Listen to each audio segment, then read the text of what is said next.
जी student, तो आज हम जो है ना वो डिस्कस करेंगे न्यू टॉपिक जिसका नाम है AWS global infrastructure. AWS global infrastructure को हम डिस्कस करेंगे, जहाँ पे हम ये चीज़ें डिस्कस करेंगे एक्चुअली AWS काम किस तरह करता है।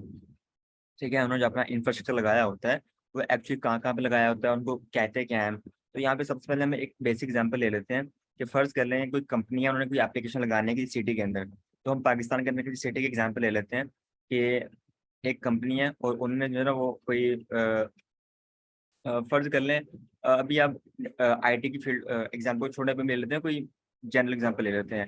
कोई पर्सन है, कोई आदमी है, उन्होंने कोई फैक्ट्री लगानी है अपनी। ठीक है, उन्होंने कोई फैक्ट्री अपनी लगानी है। तो उस फैक्ट्री के अंदर कोई प्रोडक्ट जो है वो तैयार होती है, तो उन्होंने अपनी फैक्ट्री लगानी है पाकिस्तान के अंदर। तो पहले सबसे पहले कोई सिटी सेलेक्ट करेंगे। ठीक है, सबसे पहले देखेंगे किस कंट्री के अंदर लगाना है, तो ऑब्वियसली चूज कर लिया, पाकिस्तान के अंदर रहते हुए ही अपनी फैक्ट्री को लगाना है। तो आप पाकिस्तान के अंदर ये देखेंगे हमने किस सिटी के अंदर इसको लगाना है अपनी फैक्ट्री को। तो फर्ज कर लिया उन्होंने यहाँ पे चूज कर लिया, उन्होंने लाहौर के अंदर लगाना है, इस फैक्ट्री को लाहौर के अंदर लगा लिया। तो यहाँ पे उनकी तमाम जो है ना चीज़ें मैन्युफैक्चर हो रही हैं, तमाम प्रोडक्ट्स उनकी यहाँ पे मैन्युफैक्चर हो रही हैं और यहीं से सप्लाई हो रही हैं तमाम जगहों के ऊपर। अब नेक्स्ट उनको एक ज़रूरत पेश आई कि हमने जो है ना वो एक और फैक्ट्री लगानी है और किसी दूसरी सिटी के अंदर लगानी है। अब दूसरी सिटी क्या हो सकता है, वो कराची हो सकता है उनका। ठीक है, अब कराची के अंदर उन्होंने हमने ये फैक्ट्री लगानी है। ठीक है, अब नेक्स्ट एक और जरूरत पेश आई, तो उन्होंने कहा कि हम अब एक और फैक्ट्री लगाएंगे, लेकिन हम कराची के अंदर ही लगाएंगे। ठीक है, कराची के अंदर लगाएंगे लेकिन किसी दूसरी लोकेशन के ऊपर लगाएंगे हम, उसके नियर बाय कहीं पे उसकी लोकेशन के ऊपर अपनी फैक्ट्री जो है वो लगाएंगे यहाँ पे। तो ये जो हम अब अगर उस पर्सन से कुछ पूछे कि भाई आपकी फैक्ट्री कहाँ है, वो कहेगा मेरी फैक्ट्री जो है ना वो लाहौर में है। ठीक है, पाकिस्तान के अंदर एक सिटी है लाहौर, वहाँ मेरी फैक्ट्री है। अब लाहौर के अंदर किस जगह पे है, हो सकता है वहाँ पे जो है ना वो जिनार रोड पे हो। लाहौर के अंदर जो जिनार रोड है ना, वहाँ हमारी फैक्ट्री है, जहाँ पे हमारी चीज़ें मैन्युफैक्चर हो रही हैं। तो ये जो लाहौर होगा ना हमारा, इसको हम कहेंगे ये हमारा रीजन है, कि हमारी जो फैक्ट्री है ना वो इस रीजन के अंदर है, लाहौर रीजन के अंदर है हमारी फैक्ट्री। तो इसको हम नाम देते हैं रीजन का। ठीक है, एक पाकिस्तान के अंदर एक लाहौर सिटी है, वहाँ पे हमारी फैक्ट्री, तो उसको हम रीजन कहेंगे। और अब लाहौर के अंदर किस लोकेशन के ऊपर है, जिस लोकेशन के ऊपर वो है उसको हम कहेंगे, जिस तरह हमने यहाँ बोला हो कि आप गुजना रोड के ऊपर है, तो इसको हम बोलेंगे ये हमारे अवेलेबिलिटी जोन है। और ये हमारी फैक्ट्री है, एक्चुअल फैक्ट्री जहाँ पे चीजें बन रही हैं, तो ये हमारी फैक्ट्री है, तो इसको हम बोलेंगे डाटा सेंटर्स। ये हमारे डाटा सेंटर्स है, जहाँ पे एक्चुअली तमाम चीजें हो रही हैं, फिजिकली तमाम चीजें पड़ी हुई हैं, सर्वर इंस्टॉल है, जहाँ से तमाम ऑपरेशन जो है वो टास्क यहाँ से परफॉर्म हो रहे हैं, तो इसको हम डाटा सेंटर कहते हैं। ठीक है, इसका मतलब है कि लाहौर के अंदर हमारा सिर्फ एक ही अवेलेबिलिटी जोन है, क्योंकि लाहौर के अंदर सिर्फ हमारी एक ही फैक्ट्री है। ठीक है, एक रीजन है और एक अवेलेबिलिटी जोन है। बट रीजन एक नहीं है, रीजन मल्टीपल है, कि अगर वो आपसे पूछेंगे और कौन सा रीजन, आपको कहेगा कि लाहौर रीजन है और एक कराची रीजन है, लेकिन कराची रीजन के अंदर दो जगह पे मेरी फैक्ट्री है। और वो जो दो जगह है मेरी, दो लोकेशन है मेरी, उसको हम कहेंगे दो अवेलेबिलिटी जोन। तो यहाँ पे एक ही अवेलेबिलिटी जोन था हमारा, क्योंकि यहाँ पे एक ही फैक्ट्री थी चिनार रोड के ऊपर, और यहाँ पे दो फैक्ट्रीज हैं और यहाँ पे दो अलग अलग लोकेशन के ऊपर फैक्ट्रीज है, तो इसको हम कहेंगे यहाँ पे हमारे दो अवेलेबिलिटी जोन है। इसको एजी भी हम बोलते हैं, ए और जी शॉर्ट फॉर्म है इसकी अवेलेबिलिटी जोन की। तो यहाँ हमारे दो अवेलेबिलिटी जोन, अवेलेबिलिटी जोन का मतलब क्या होता है, वो डाटा सेंटर जहाँ पे एक्चुअली फैक्ट्री लगी होती है। ठीक है, तो उसको हम कहते हैं अवेलेबिलिटी जोन। और जो फैक्ट्री होती है जो एक्चुअली वहाँ पे लगी होती है, उसको हम कहते हैं हमारे क्या है, डाटा सेंटर्स। ठीक है, तो यहाँ पे आप कितने रीजन हो गए, दो रीजन हो गए, एक लाहौर रीजन हो गया और एक कराची रीजन हो गया। और टोटल कितने अवेलेबिलिटी जोन हो गए, तीन अवेलेबिलिटी जोन हो गए, एक अवेलेबिलिटी जोन ये और दो अवेलेबिलिटी जोन हमारे पास ये काम कर रहे हैं। तो टोटल कितने हो गई, एक, दो रीजन और तीन अवेलेबिलिटी जोन। एक रीजन के अंदर एक ही अवेलेबिलिटी जोन है, और जो दूसरा रीजन है जो कराची के अंदर है, वहाँ पे हमारे दो अवेलेबिलिटी जोन है। अवेलेबिलिटी जोन का मतलब कि वहाँ पे हम दो फैक्ट्री रन कर रहे हैं। ठीक है, हो सकता है ये गुलबर्ग रोड पे हो, मुझे वैसे नाम तो नहीं पता, और ये क्लिफ्टन वाली साइड पे हो। ठीक है, दो अवेलेबिलिटी जोन है। इसी तरह क्लाउड के अंदर क्या होता है, जो क्लाउड प्रोवाइडर्स होते हैं वो क्या काम करते हैं, उन्होंने जो अपने डाटा सेंटर लगाए हुए हैं क्लाउड वालों ने, वो डिफरेंट कंट्रीज के अंदर, डिफरेंट सिटी के अंदर, डिफरेंट लोकेशन के ऊपर लगाए हुए हैं। क्लाउड वालों ने गूगल हो गया, AWS हो गया, ठीक है, डिफरेंट सिटीज के अंदर उन्होंने यहाँ पे लगाए हुए हैं। तो फर्ज कर लें कि एक ये रीजन है, ये हमारा USA रीजन। ठीक है, ये यूएसए रीजन है। यूएसए उसको कंट्री भी कहते हैं हम, ठीक है। यूएसए के अंदर फिर रीजन हम डिफाइन करते हैं, जरा पाकिस्तान के अंदर रीजन हम डिफाइन करते थे लाहौर कराची, इसी तरह यूएसए के अंदर हम रीजन डिफाइन करेंगे कि जो यूएसए है, तो यूएसए के अंदर जो है ना आप कितनी डाटा सेंटर लगे हुए हैं AWS के। तो हम फर्ज कर लेते हैं यूएसए के अंदर सिर्फ 2 डाटा सेंटर लगे हुए हैं, ठीक है। एक नॉर्थ वर्जीनिया के अंदर लगा हुआ है, नॉर्थ वर्जीनिया स्टेट है उनकी, ठीक है। और एक उनकी ओहायो स्टेट के अंदर लगा हुआ है। काफी लगे हुए हैं यूएसए के अंदर, बट अभी हम जब इसे अज्यूम कर रहे हैं चीजों को, तो यहाँ पे हम क्या कहेंगे कि एडब्ल्यूएस के यूएसए के अंदर सिर्फ 2 ही रीजन है। इसको हम इस तरह पढ़ाएंगे, एडब्ल्यूएस के यूएसए के अंदर सिर्फ 2 ही रीजन है, एक नॉर्थ वर्जीनिया रीजन और एक हमारे पास ओहायो रीजन है, ठीक है। अब नॉर्थ वर्जीनिया जो सिटी है, जो स्टेट है, वहाँ पे कितने डाटा सेंटर बने हुए हैं, किन किन लोकेशन के ऊपर बने हैं, तो हम कह देते हैं कि यहाँ पे हमारे जो है ना वो 2 लोकेशन के ऊपर बने हुए हैं डाटा सेंटर, ठीक है। और यहाँ पे 3 डाटा सेंटर बने हुए हैं 3 लोकेशन के ऊपर।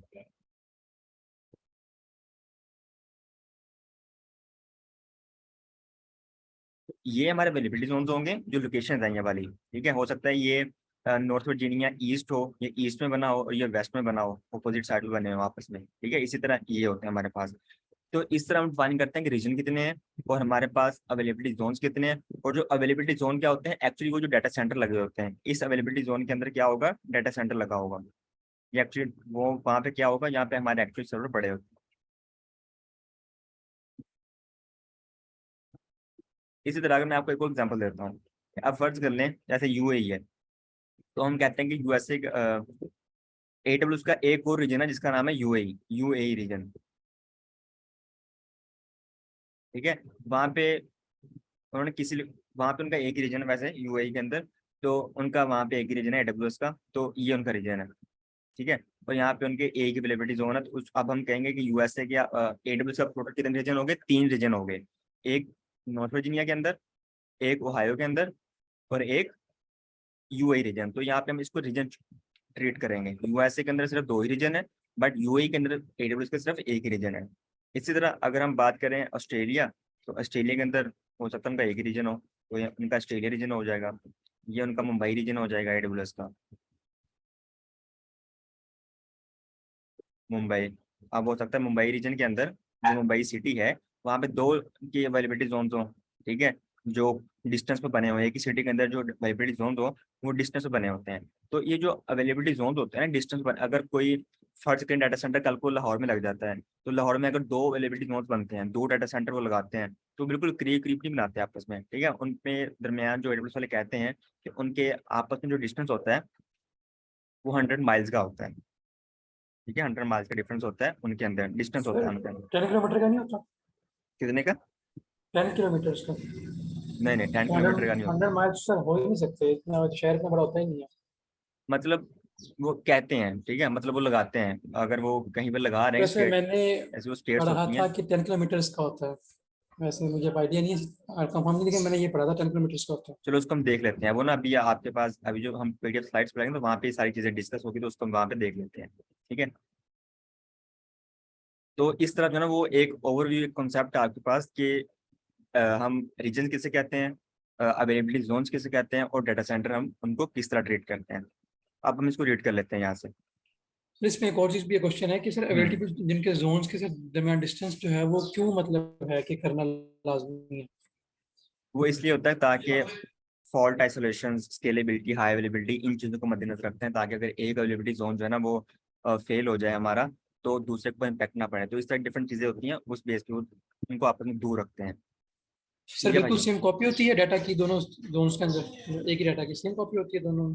मतलब एक डाटा को, डाटा तो हमने खुद स्टोर करना है ना। अगर हम जी 2 जी। अवेलेबिलिटी जोन में अपना डाटा को स्टोर कर रहे हैं, तो हो सकता है यहाँ पे कुछ छोटा डाटा स्टोर कर रहे हैं, दूसरे अवेलेबिलिटी जोन के अंदर हम कोई और डाटा स्टोर कर रहे हो। ये तो कंज्यूमर सही। पर डिपेंड करता है। ठीक है। तो इस तरह सर ना यहाँ पे जी। Data center, sir data center available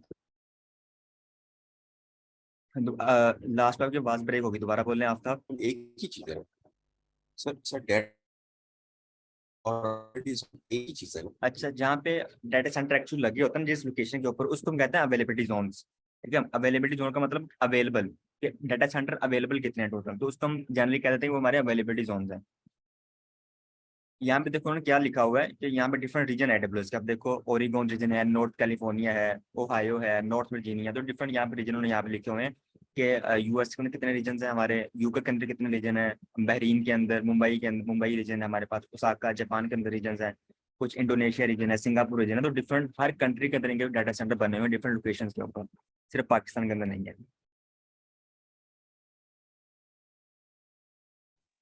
sir आपकी बात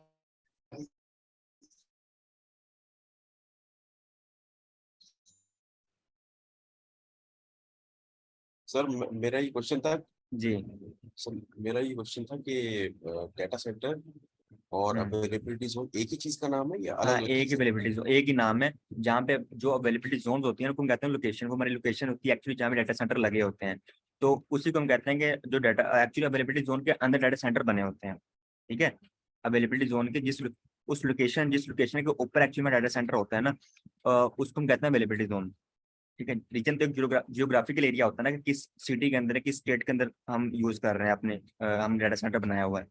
फिर उस स्टेट के अंदर जो है ना, हम कौन से अवेलेबिलिटी जोन चूज कर रहे हैं, मतलब किस लोकेशन के ऊपर मैंने बनाया हुआ डाटा सेंटर, तो वो हमारी लोकेशन का नाम होता है अवेलेबिलिटी जोन, जिस लोकेशन के ऊपर मैंने बनाया होता है। उसके बाद जो एक्चुअल डाटा सेंटर वहाँ पे लगे होते हैं, उसको हम कहते हैं डाटा सेंटर, जहाँ पे एक्चुअली हमारे सर्वर्स वगैरह इंस्टॉल होते हैं, तो उसको हम डाटा सेंटर्स कहते हैं।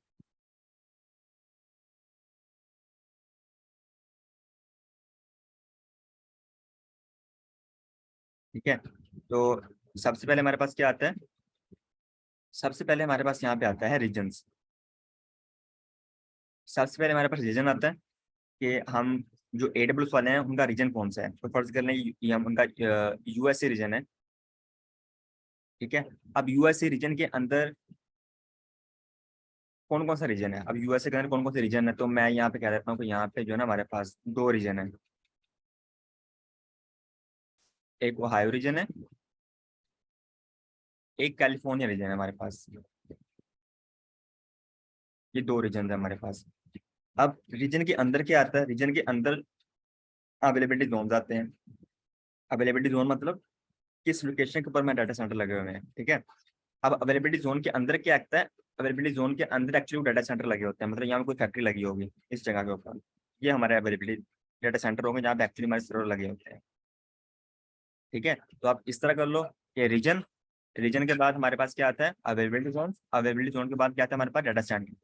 ठीक है, अब इसी को ना हम स्लाइड से पढ़ेंगे, लेकिन इसको रिवर्स डायरेक्शन में पढ़ेंगे। तो सबसे पहले हम डाटा सेंटर डिस्कस करेंगे, उसके बाद अवेलेबिलिटी जोन डिस्कस करेंगे, और उसके बाद हम रीजन को डिस्कस करेंगे।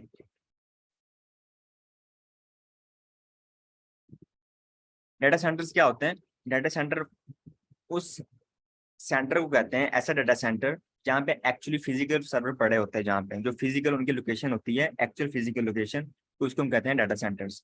The foundation for the AWS infrastructure is a data centre, तो ये भी आपने याद रखना है as MCQ। The foundation for the AWS infrastructure is a data centre, तो फाउंड उसकी बुनियाद क्या है, डाटा AWS की इंफ्रास्ट्रक्चर की, वो है data centres.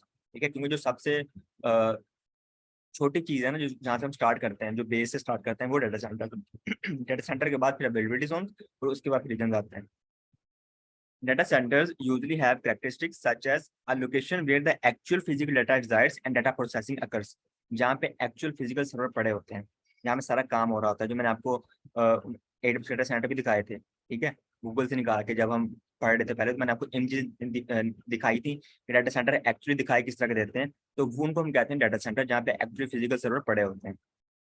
Physical server typically 50,000 to 80,000 servers, ये एग्जैक्ट फिगर नहीं होती, बट वो कहते हैं कि AWS वाले कहते हैं कि हमारे पास जो है ना एक डाटा सेंटर जो होता है, एक डाटा सेंटर, एक अवेलेबिलिटी जोन नहीं, या एक रीजन नहीं, जो एक डाटा सेंटर होता है, वहाँ पे हमारे पास 50,000 to 80,000 सर्वर पड़े होते हैं। ठीक है, इससे ज्यादा भी हो सकते हैं, बट ये एग्जैक्ट फिगर नहीं होती।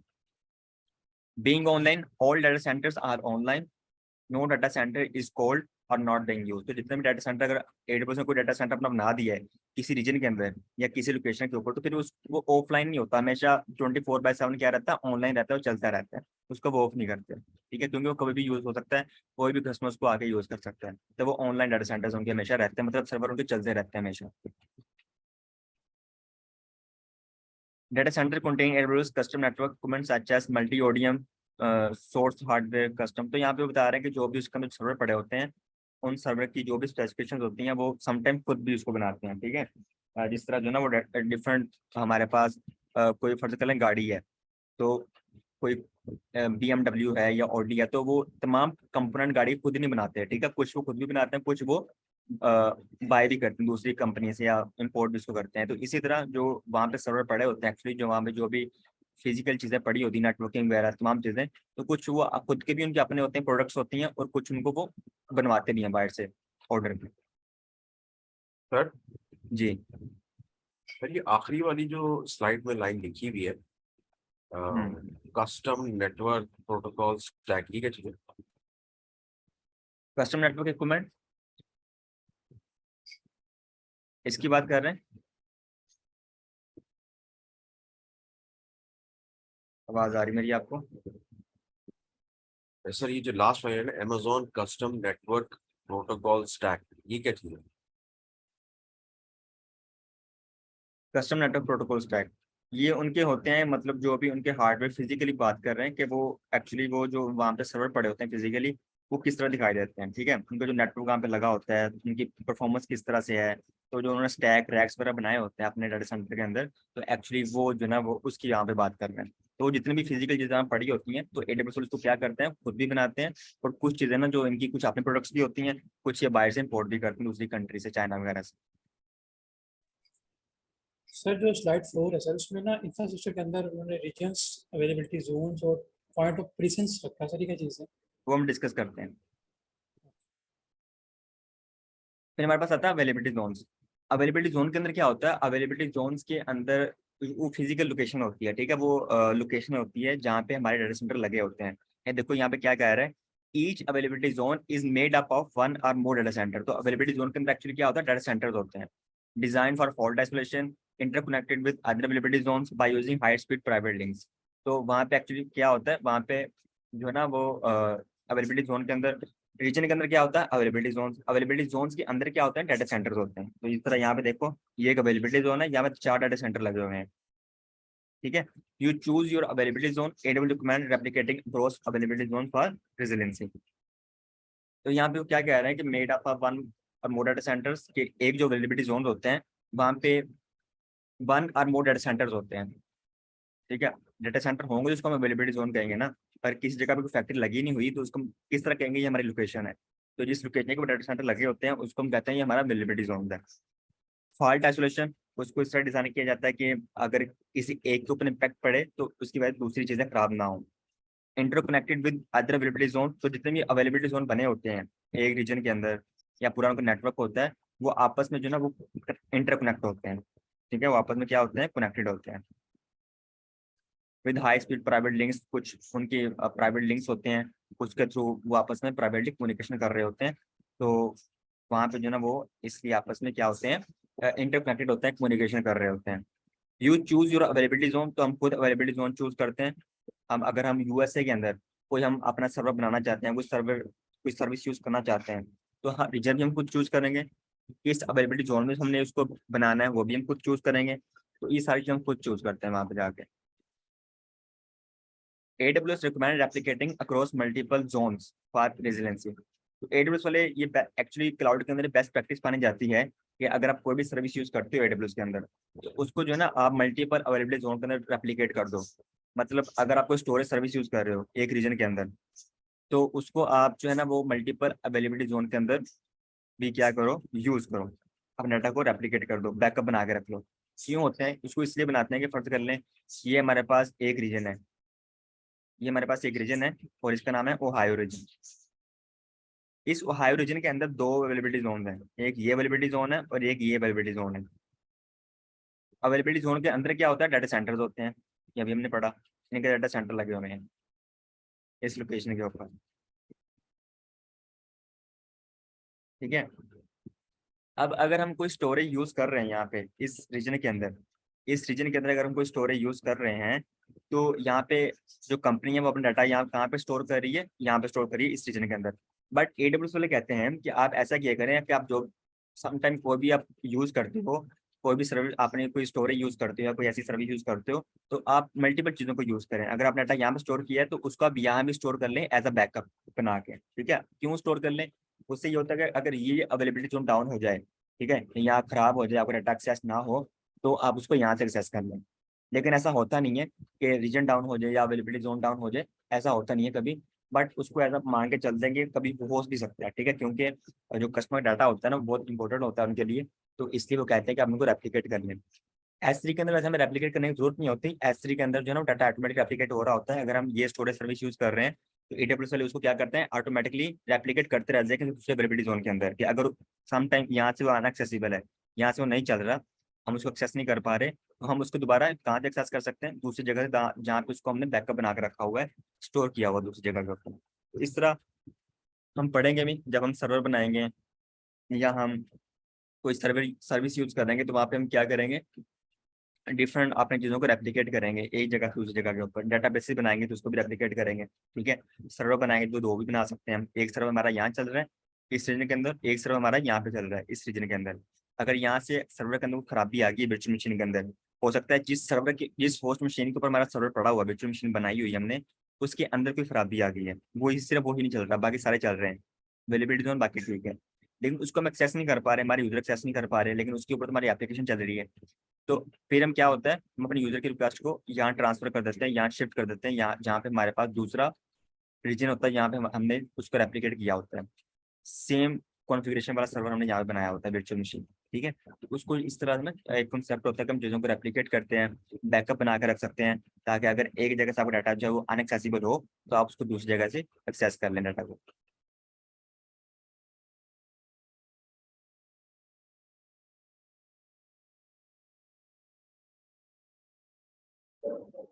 यहाँ पे मुझे एक मिनट देख लूँ कि वो कहाँ पे लिखा हुआ है। यहाँ पे एक डिस्टेंस लिखा होता है कि आपके पास जो है ना जो डिस्टेंस होता है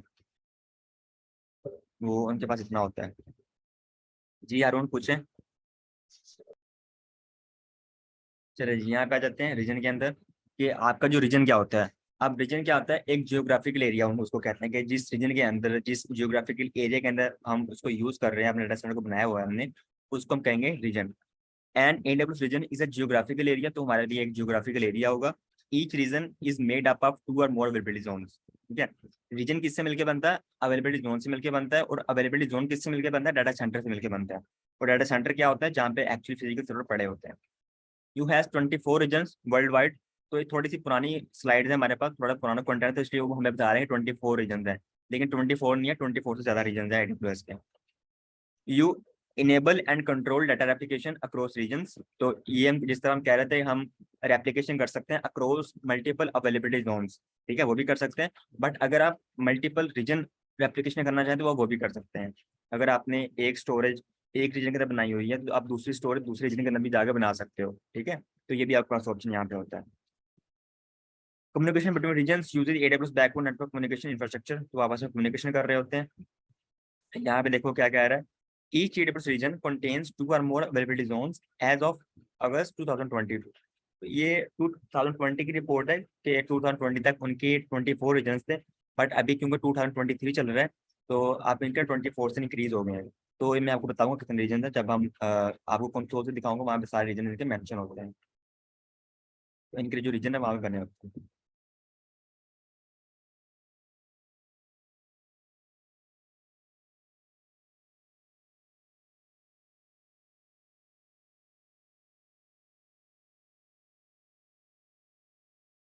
तो ये भी थोड़ी सी जिस तरह हमने 2020 की डाटा पढ़ा कि कितने रीजन हैं, इसी तरह 2020 तक 24 रीजन थे इनके, और 77 अवेलेबिलिटी जोन थे इनके, ठीक है। तो लेकिन अभी जो है इनके अवेलेबिलिटी जोन भी इंक्रीज हो गए हैं, और 20 जो रीजन है वो भी इनके इंक्रीज हो गए हैं AWS वालों के, तो ये बहुत ज्यादा है।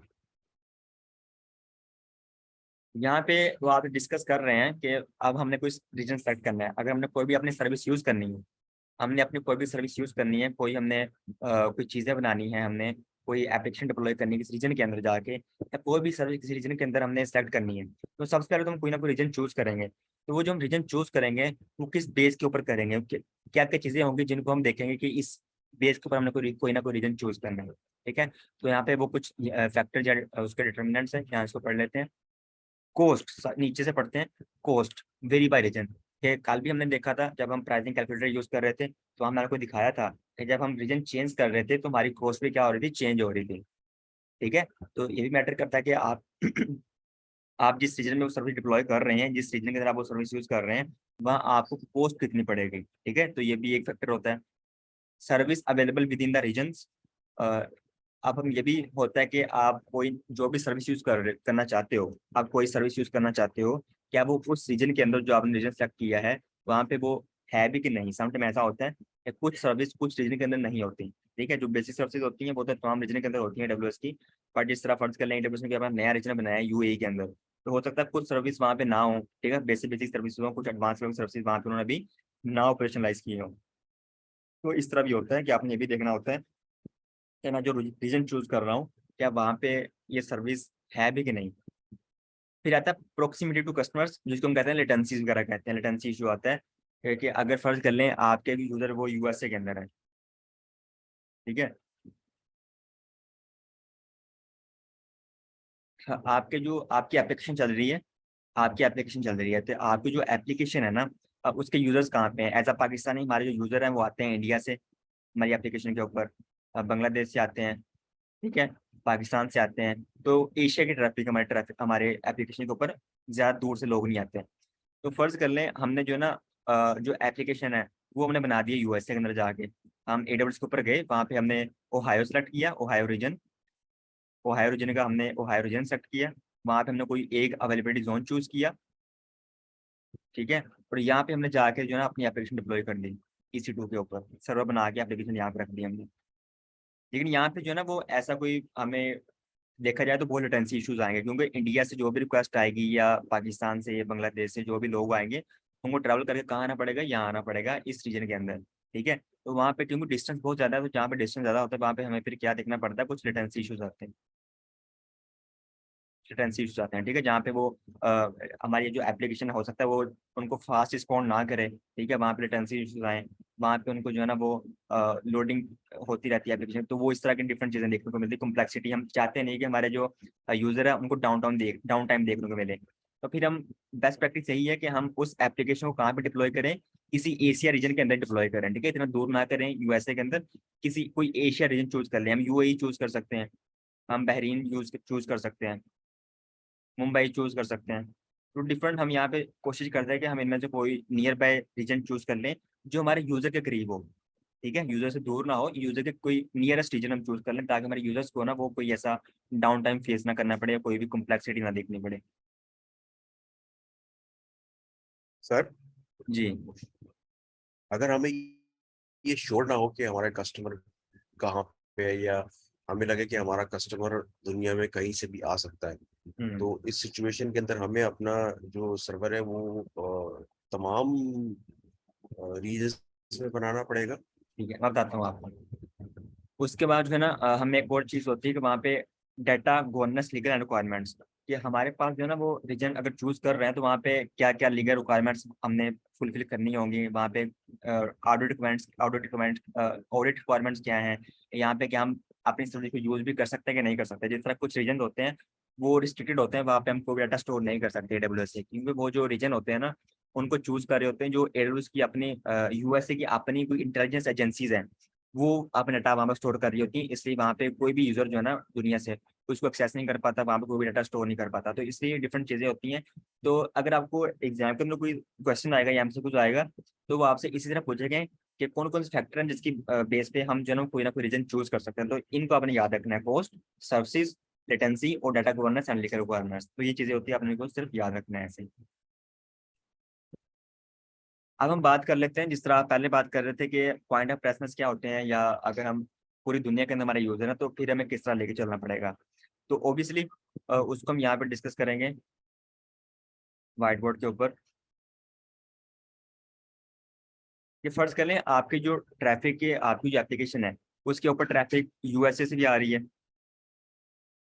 ठीक है, यूएसए भी कस्टमर रहते हैं आपके, आपके जो है ना वो ऑस्ट्रेलिया में भी आ रहे हैं, पाकिस्तान, बांग्लादेश, डिफरेंट कंट्री से ट्रैफिक आ रही है आपकी एप्लीकेशन के ऊपर। ठीक है, तो अब आपको अगर आप हर रीजन के अंदर जाके अपना एप्लीकेशन बनाएंगे, सर्वर बनाएंगे, तो आपको बहुत ज़्यादा कॉस्ट आएगी। तो ऐसा हम नहीं करते हैं। ठीक है, तो इसमें बहुत ज़्यादा कॉस्ट में ऑब्वियसली अगर हम जो है मल्टीपल चीज़ें बना रहे हैं और उनको एक ही सर्वर फिर यहाँ पे एक सर्वर तो नहीं बनेगा ना, अगर यूएस से ट्रैफिक है तो यहाँ पे उसको हैंडल करने के लिए फिर हम उसको पूरा इंफ्रास्ट्रक्चर बनाएंगे, वीपीसी क्रिएट करेंगे, उसके अंदर डिफरेंट डाटाबेसेस बनाएंगे, तो वही तमाम इंफ्रास्ट्रक्चर हम यहाँ भी बनाएंगे, हर कंट्री के अंदर बनाएंगे। तो ये ऐसा इम्पॉसिबल नहीं होगा, बना सकते हैं लेकिन वहाँ की कॉस्ट बहुत ज़्यादा हमारी होगी। तो अगर कॉस्ट के हवाले से देखा जाए तो फिर हम क्या करते हैं, हम कोई एक ही सेंट्रलाइज्ड रीजन चूज कर लेते हैं, कोई एक रीजन हम देख लेते हैं कि फर्ज कर ले हमने जो है ना वो यूएसए रीजन ले लिया है, हमने यूएसए रीजन के अंदर ही तमाम चीज़ें बना ली है, अपनी एप्लीकेशन बना ली है इसी अवेलेबिलिटी जोन के अंदर, और यहाँ पे हमारी एप्लीकेशन चल रही है यूएसए के अंदर, ओहायो रीजन के अंदर, ओहायो। ठीक है, यहाँ पे हमारी एप्लीकेशन चल रही है। अब ये जो एप्लीकेशन चल रही है, जो ट्रैफिक यूएसए से आएगी उनको तो फास्ट रिस्पॉन्ड करेगी एप्लीकेशन, क्योंकि वहाँ पे लेटेंसी इशू नहीं है। क्यों नहीं है? क्योंकि यहाँ पे डिस्टेंस कम है हमारे पास। लेकिन जो लोग दूर से रिक्वेस्ट आएगी, पाकिस्तान से, बांग्लादेश से, इंडिया, तो उनको जल्दी रिस्पॉन्ड नहीं करेगी, वहाँ पे लेटेंसी इशूज आएंगे। तो फिर हम क्या करते हैं, वहाँ पे हम एज लोकेशन यूज करते हैं, AWS की एज लोकेशन यूज करते हैं वहाँ पे।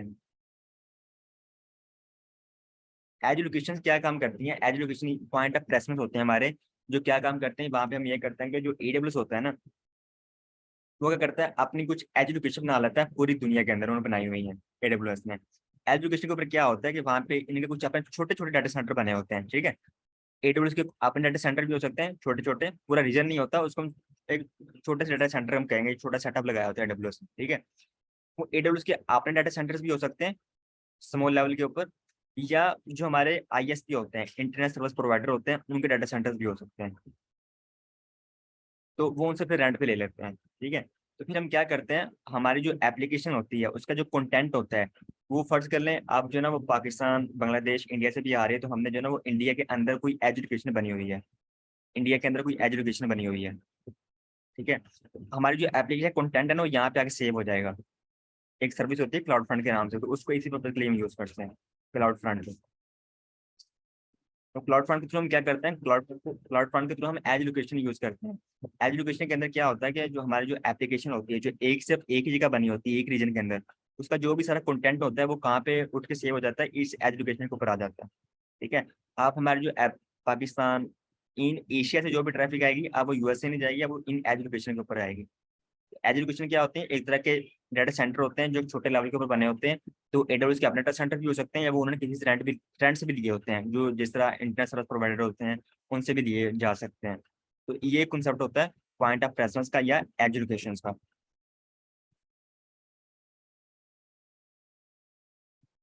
इसको हम पढ़ लेते हैं यहाँ से जाके। AWS provide a global network of 216 point of presence locations। तो वो कह रहे हैं कि 216 जो है ना हमारे पास कुछ पॉइंट ऑफ प्रेजेंस है, पॉइंट ऑफ प्रेजेंस कहते हैं जिसके अंदर एजुकेशन और मल्टी रीजनल लोकेशंस भी आती हैं, तो मल्टीपल आती हैं, तो वो भी हम इसके अंदर डिस्कस करते हैं। तो ये हमारे पॉइंट ऑफ प्रेजेंस होते हैं जहाँ पे AWS के डाटा सेंटर लगे होते हैं। ये भी थोड़ा पुराना डाटा है कि यहाँ पे हमारे पास 205 education and 11 regional edge caches ये आती हैं, लेकिन थोड़ा सा पुराना कंटेंट है इसलिए ये भी इंक्रीज हो गई है। तो हमारे पास एक सर्विस होती है क्लाउड फ्रंट, अभी मैंने आपको बताया। तो क्लाउड फ्रंट क्या काम करती है, cloud front is a CDN service होती है, ठीक है। CDN क्या काम करती है, आपके जो एप्लीकेशन कंटेंट होता है उसको फास्ट डिलीवर करती है आपके यूजर तक, एंड यूजर तक। तो आपके डाटा को फास्ट डिलीवर करने के लिए, फास्ट रिस्पॉन्ड करने के लिए फिर हम क्या काम करते हैं, क्लाउड फ्रंट यूज करते हैं, जो क्या काम करता है, CDN लोकेशन का यूज करता है। अच्छा, हमारे पास ना यहाँ पे दो चीजें होती हैं, एक होता है एज लोकेशन और एक हमारे पास होता है regional edge cache. Regional edge cache भी हमारे पास जो है ना वो भी उनके डाटा सेंटर्स होते हैं, तो उनका अलग से पर्पज होता है। उनका जो है ना वो अलग से, वैसे ये आपके कोर्स के अंदर इंक्लूड तो नहीं है रीजनल एज कैशे, लेकिन मैं ना आपको यहाँ पे थोड़ा बता देता हूँ कि फर्ज कर लें हमारा जो है ना वो एजुकेशन का डाटा पड़ा हुआ है हमारा, तो हमारे जो यूजर्स है ना वो यहाँ से उसको एक्सेस कर रहे हैं एजुकेशन के ऊपर। तो वहाँ पे डिफरेंट चीज़ें होती हैं कि वो जो एजुकेशन का हमारा डाटा पड़ा हुआ है, क्या वो अप टू डेट है कि नहीं है, क्या वो हम उसको डेली सिंक करवा रहे हैं अपने डाटा से, क्या वो दोबारा डेली अपडेट हो रहा है, अगर डेली नहीं हो रहा तो क्या एक हफ्ते बाद हो रहा है या महीने बाद हो रहा है। हो सकता है हमने अपनी एप्लीकेशन को अपडेट कर दिया हो, लेकिन जो एजुकेशन का डाटा पड़ा है ना वो पुराना पड़ा हो, ठीक है।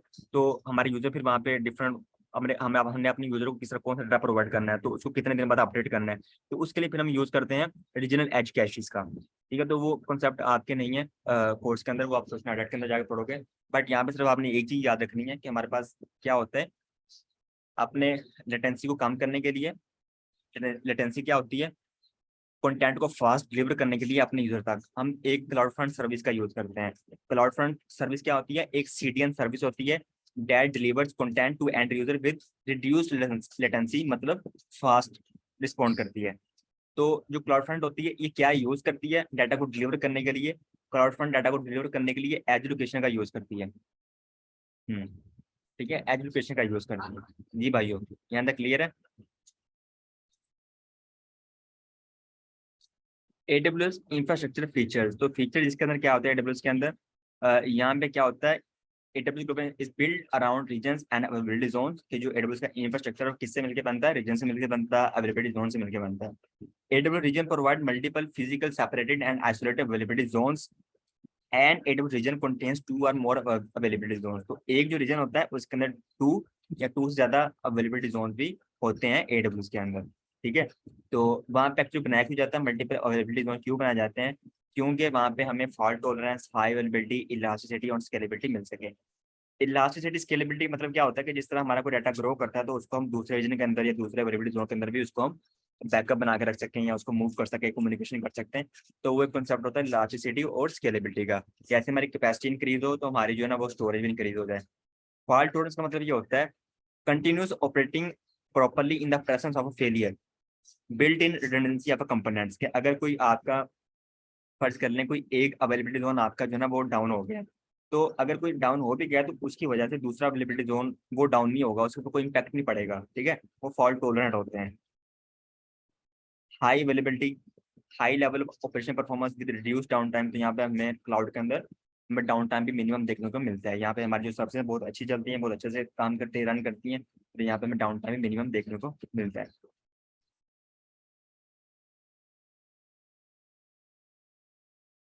तो यहाँ से इसको पढ़ लेते हैं। Global infrastructure consist of regions and availability zones. ठीक है, जो AWS ग्लोबल इंफ्रास्ट्रक्चर है इससे मिलकर बनता है रीजन और अवेलेबिलिटी जोन से मिलकर बनता है। रीजन क्या होता है? जिसके अंदर अवेलेबिलिटी जोन होते हैं।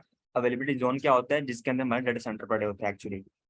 Your choice of region is typically based on compliance requirement और टू रिड्यूस लेटेंसी। तो जब हम कोई रीजन चूज करते हैं तो वहाँ पे हमने जो 4 चीजें पढ़ी थी कि उन फैक्टर्स को हम देखते हैं कि क्या ये यहाँ पे फॉल कर रहे हैं कि नहीं। अपने कोस्ट को भी देखते हैं, लेटेंसी को देखते हैं, हम अपने कंप्लायंस और लीगल रिक्वायरमेंट को चेक करते हैं। इस तरह की चीजों को हम वहाँ पे देखते हैं। Each availability zone is physically separate from other availability zones and has redundant power network and connectivity।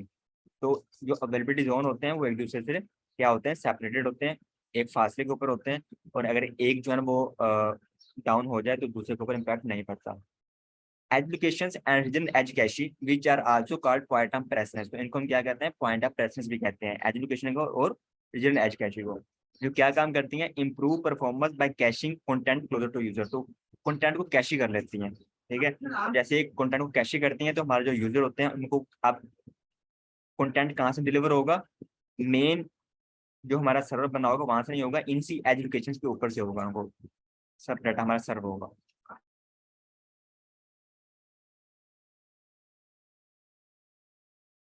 अब नेक्स्ट हम मूव करते हैं कि यहाँ पे हम एक ओवरव्यू कर लेते हैं कि जो आपका जो कोर्स है उसके अंदर, अभी तो हमने एक कंप्यूटर सर्विस का ओवरव्यू किया है, लेकिन आपको जो ये जो कोर्स हम कवर करेंगे इसके अंदर किन किन सर्विस को हम पढ़ेंगे। ठीक है, तो वो एक तरह का हम यहाँ पे ओवरव्यू कर लेते हैं कि कितनी सर्विसेज हैं, तो क्या कैटेगरीज हैं उनकी, और हम क्या क्या कवर करेंगे यहाँ पे कोर्स के अंदर। तो कुछ फाउंडेशन सर्विसेज हैं जिसमें ये अब हम कल पढ़ा था कि हम जो अपने कोर्स के अंदर जो चीज़ें कवर करेंगे वो इस कैटेगरी से रिलेटेड हम कवर करेंगे। Course management, containers, compute, database, storage management, governance and content delivery services, तो इनको हम कवर करेंगे अपने कोर्स के अंदर। अब इनके अंदर क्या चीज़ें आती हैं उसको डिस्कस कर लेते हैं। सबसे पहले हमारे पास आती है स्टोरेज सर्विस। तो स्टोरेज सर्विस के अंदर क्या आता है? अब स्टोरेज सर्विस आप डिफरेंट चीज़ें आती हैं, एक मिनट जरा वेट करें यहाँ पे।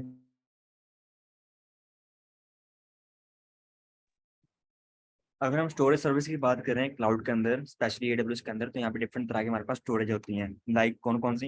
हमारे पास Amazon सबसे पहले हमारे पास आते हैं, वो आती है S3। S3 की फुल फॉर्म क्या होती है? Amazon simple storage service. फिर हमारे पास जो सेकंड वन आती है वो आती है EBS। EBS का क्या होता है? Amazon elastic block store. हमारे पास एक और सर्विस आती है उसका नाम होता है EFS, Amazon elastic file system. और एक हमारे पास आती है Amazon simple storage service glacier, तो इसको हम कहते हैं ग्लेशियर। तो इसको थोड़ा सा और भी कर लेते हैं। यहाँ पे S3 स्टोरेज सर्विस का काम क्या करती है?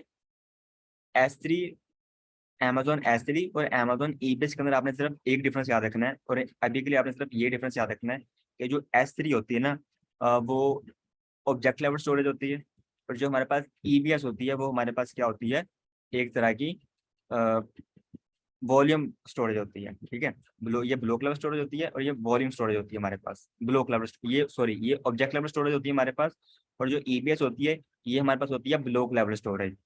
जो S3 होती है ना, इसको हम जनरली यूज करते हैं अपने कस्टमर, ये हमारे पास शेयर्ड स्टोरेज होती है कि इसको कोई भी यूज कर सकता है, इसको मल्टीपल यूजर्स आप यूज कर सकते हैं, मल्टीपल सर्विस के साथ इसको आप इंटीग्रेट कर सकते हो, मल्टीपल EC2 यहाँ पर डाटा स्टोर कर सकते हैं, कम्युनिकेशन कर सकते हैं।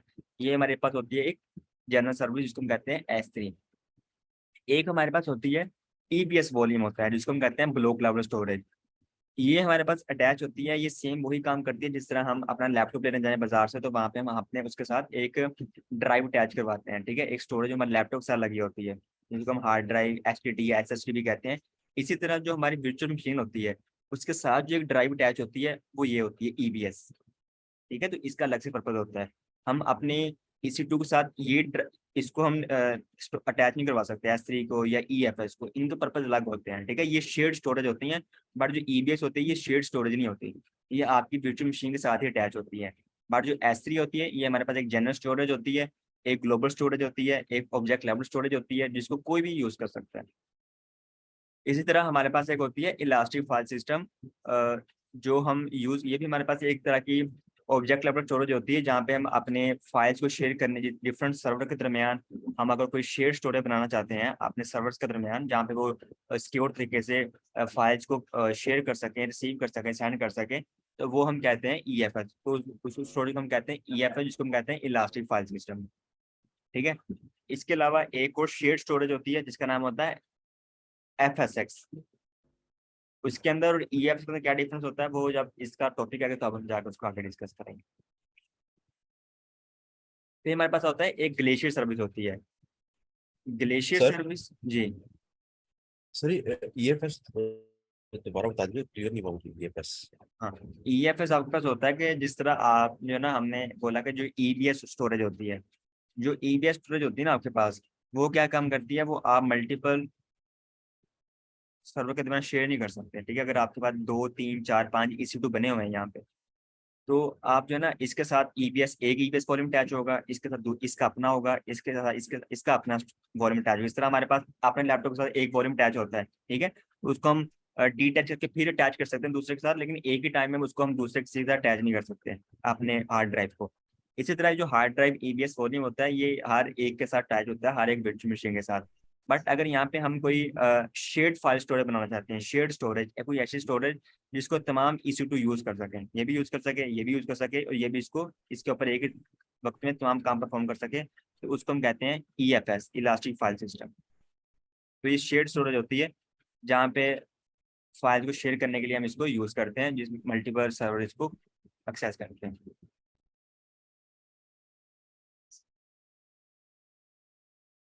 फिर हमारे पास आता है नेक्स्ट 3B ग्लेशियर। जी शेयर बोलें। होती है। अच्छा, आपकी बात ब्रेक हो गई, लेकिन मुझे क्वेश्चन समझ आ गया कि जो S3 होता है ना हमारे पास, S3 हमारे पास होता है एक ग्लोबल, वो हमारी ग्लोबल स्टोरेज है। मेरी बात सही आ रही है आपको? जी सर। S3 हमारे पास ग्लोबल स्टोरेज होती है। ठीक है, उसको कोई भी यूज कर सकता है, यूजर एक्सेस कर सकते हैं, हमारे जो सिस्टम होते हैं, जो हमारे जो है ना वो सर्वर होते हैं, वो उसको एक्सेस कर सकते हैं एक ही टाइम के अंदर। तो वो भी शेयर स्टोरेज होती है हमारे पास, जो हमारे पास होती है S3। ठीक है, लेकिन वहाँ पे डिफरेंस होता है कि वहाँ पे अगर हम S3 को एक्सेस कर रहे हैं तो वहाँ पे HTTPS प्रोटोकॉल यूज हो रहा होता है, और अगर हम जो है ना वो EFS यूज कर रहे हैं तो या FSX यूज कर रहे हैं तो वहाँ पे हमारे पास जो प्रोटोकॉल यूज हो रहा है वो NFS यूज हो रहा होता है, नेटवर्क फाइल सिस्टम। ठीक है, वो यूज हो रहा होता है हमारे पास। इसी तरह हमारे पास आता है next simple storage glacier service होती है। ये भी S3 की तरह काम करती है, बट यहाँ पे आपने एक MCU के हवाले से मैं आपको बात बता देता हूँ कि जो क्लाउड के अंदर जो लोएस्ट कोस्ट स्टोरेज है ना, आप कोई भी स्टोरेज यूज करता है वो कॉस्ट पे करनी पड़ेगी।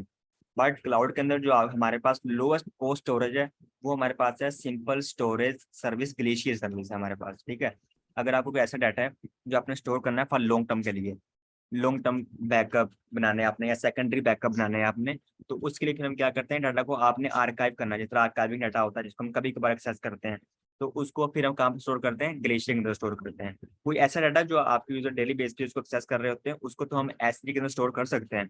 बट कोई ऐसा डाटा जो आपने लॉन्ग टर्म के लिए रखना है, ठीक है, जिस तरह फर्क कर लें कि आप उसको साल में सिर्फ एक दो बार एक्सेस करते हो अगर आपको जरूरत पड़े, तो उसको फिर आप जो है ना वो ग्लेशियर के अंदर स्टोर करते हो, उसको फिर हम S3 के अंदर स्टोर नहीं करते, क्योंकि वहां पे फिर हमारी जो ना कॉस्ट बढ़ जाती है। अगर उसी डाटा को हम S3 के अंदर स्टोर उसको एक्सेस कर रहे हैं और वहां पे उसको हम एक्सेस भी नहीं कर रहे, तो ऑब्वियसली वहां पे फिर हम क्या पड़ेगी, कॉस्ट आएगी। लेकिन वही डाटा को अगर हम ग्लेशियर के अंदर स्टोर करेंगे, तो इसका पर्पज ये होता है कि यहाँ पे कोई ऐसी स्टोरेज जो लॉन्ग टर्म के लिए अगर आपने कोई डाटा को रखना है, तो उसके फिर हम ग्लेशियर यूज करते हैं। क्लियर है यहाँ तक?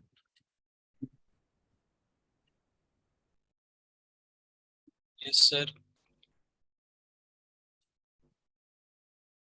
हमारे पास में ना फिर नेक्स्ट आता है कंप्यूटर सर्विस। तो कंप्यूटर सर्विस के अंदर हम डिस्कस करेंगे आपके कोर्स के अंदर, वो है EC2, auto scaling, elastic beanstalk और लैम्डा।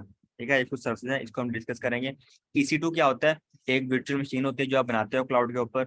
ऑटो स्केलिंग क्या होता है, जब हम अपना वर्चुअल मशीन बनाते हैं तो उसके साथ हम ऑटो स्केलिंग भी करते हैं उसके, ठीक है। ऑटो स्केलिंग अलग से सर्विस होती है, कंप्यूटर सर्विस होती है, उसको भी इसके साथ इंटीग्रेट करके मिला के यूज करते हैं।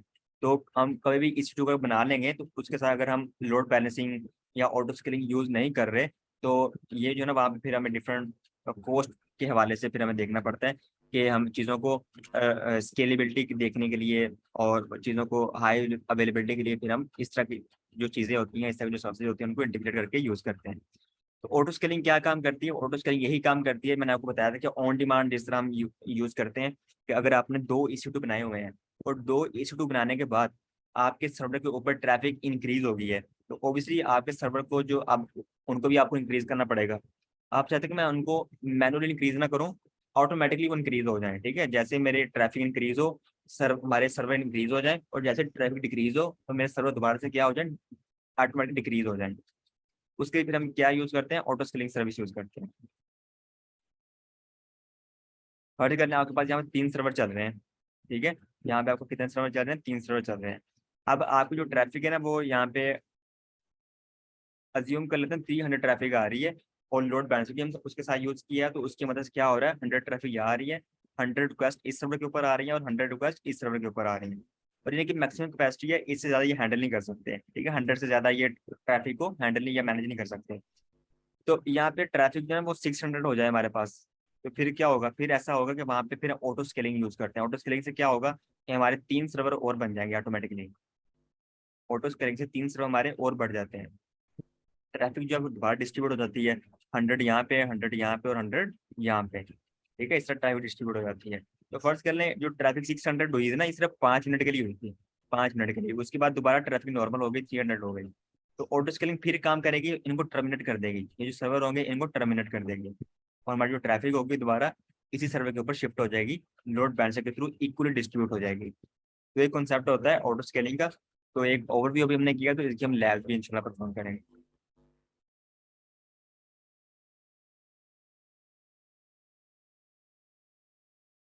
उसके बाद आता है इलास्टिक बीन स्टॉक क्या होता है। इलास्टिक बीन स्टॉक मैंने आपसे पहले भी डिस्कस किया था कि अगर आप जो है ना कोई ऐसी कंप्यूटर सर्विस यूज करना चाहते हो जहाँ पे आपकी एप्लीकेशन जो है क्विकली डिप्लॉय हो जाए और आपको कोई भी चीज़ मैनेज ना करनी पड़े, वो सर्विस जो है ना वो हम यूज करेंगे इलास्टिक बीन स्टॉक। जो कहाँ पे आती है, ये हमारे पास आती है प्लेटफॉर्म एज सर्विस के अंदर। फिर लैम्डा होता है, लैम्डा में कोई भी ऑटोमेशन के काम कर सकते हो आप, जो भी अपने ऑटोमेशन आपने कोई भी काम करना चाहते हो, कोई भी काम मैनुअली ना करो, मेरे तमाम काम जो है वो ऑटोमेटिकली हो जाए, तो उसके लिए फिर हम लैम्डा यूज करते हैं। फर्ज करने आपने जो है ना आप चाहते हैं कि आपकी एप्लीकेशन चल रही है, कोई आपके 6 7 8 सर्वर चल रहे हैं, और आप चाहते हैं कि जो सर्वर है ना वो मेरे चलते हैं, जो बिजनेस आवर्स हैं वो है सुबह 6 से लेके शाम 7 बजे तक, ठीक है। फिर आपको 7 बजे बाद अपने तमाम सर्वर जो ना मैनुअली ऑफ करने पड़ते हैं, स्टॉप करने पड़ते हैं, स्टॉप करके दोबारा फिर आपको उनको ऑन करना पड़ता है सुबह 6 बजे, ठीक है। तो आप चाहते हैं कि मैं सारे काम मैनुअली ना करूँ, ठीक है, वन बाय वन तमाम सर्वर को ऑन ना करूँ, मैं जो है ना वहाँ पे आप वहाँ पे लैम्डा सर्विस यूज कर सकते हो। लैम्डा के थ्रू क्या होता है, तो वहाँ पे आप एक कोड लिख देते हो, उसको इंस्ट्रक्शन दे देते हो कि भाई जैसे सुबह के 6 बजे आपने तमाम सर्वर को स्टार्ट कर देना है, और जैसे शाम को 7 बजे आपने तमाम सर्वर को ऑटोमेटिकली क्या कर देना है, स्टॉप कर देना है। तो इस तरह आप छोटे छोटे काम कोई भी ऑटोमेशन के थ्रू करवाना चाहें तो आप इसके थ्रू करवा सकते हैं, लैम्डा के थ्रू। और भी बहुत सारे काम होते हैं, और भी बहुत सारे आप जो है ना वो इसमें ले सकते हो, सिनेरियोज बना सकते हो। तो उसको हम डिस्कस करेंगे जब हम लैम्डा पढ़ेंगे। फिर हमारे पास आती है कंटेनर सर्विस। कंटेनर लेकिन सर सर्विस। उसमें सर बोले। जो डेफिनेशन है वो तो कुछ और ही बता रही है कि आपको शायद सर्वर नहीं चाहिए, इस तरह से कुछ लिखा आ रहा है उसको। हाँ, एक्चुअली जो लैम्डा होता है ना वो हमारे पास होती है कंप्यूटर सर्विस होती है, लेकिन सर्वरलेस कंप्यूटर सर्विस होती है हमारे पास। ठीक है, सर्वरलेस के बाद क्योंकि अगर वहाँ पे देखो हमने कोई अपना काम करवाना है, अपने सर्वर को स्टॉप करना है या अपने स्टार्ट करना है, कोई भी काम करवाना है, तो वहाँ पे होगा क्या कि वहाँ पे हमें कुछ सर्वर बनाने की जरूरत नहीं है, EC2 बनाने की जरूरत नहीं है। ठीक है, तो इसलिए कहते हैं कि वो सर्वरलेस कंप्यूटर सर्विस होती है हमारे पास, कि वहाँ पे आपको आपने लैम्डा यूज कर रहे हैं तो वहाँ पे आपको जो है ना वो मैनेज नहीं, सर्वर को मैनेज नहीं करना पड़ता या उनको हैंडल नहीं करना पड़ता, कॉन्फ़िगरेशन नहीं करनी पड़ती या सर्वर बनाना नहीं पड़ता आपको। तो उसका ये मतलब होता है, लैम्डा आपके पास एक सर्वरलेस कंप्यूटर सर्विस होती है। नेक्स्ट चलते हैं जिसमें हम कंटेनर सर्विस पढ़ेंगे।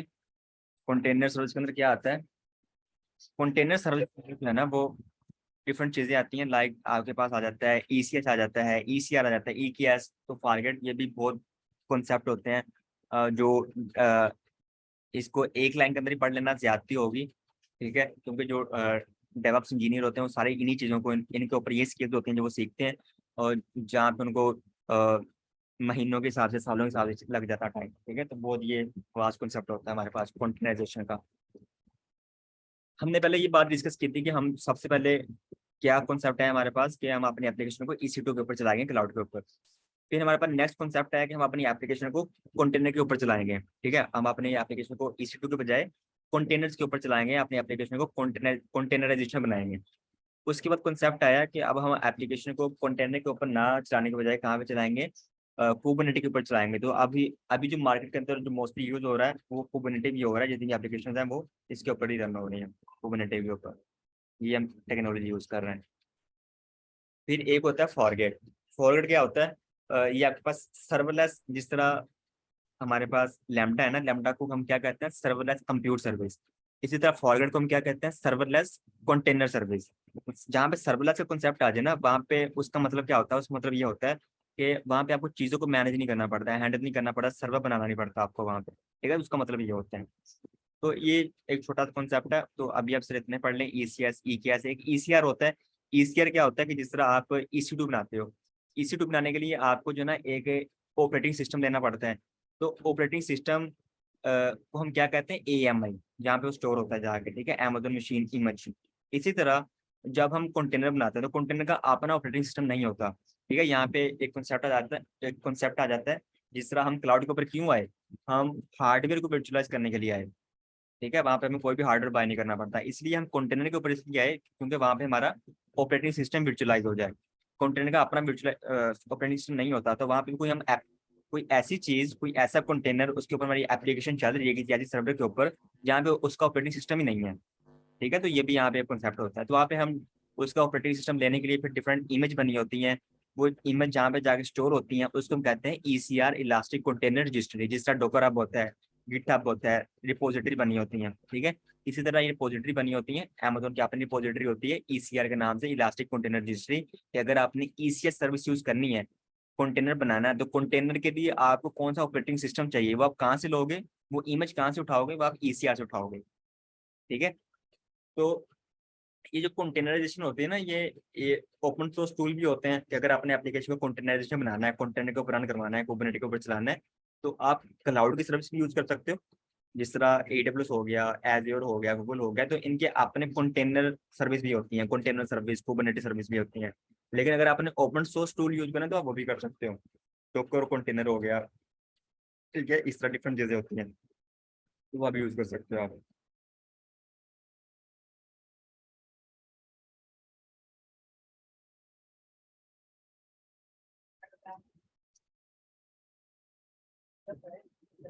अच्छा, ये भाई क्लियर है यहाँ तक, मुझे कंफर्म कर दें।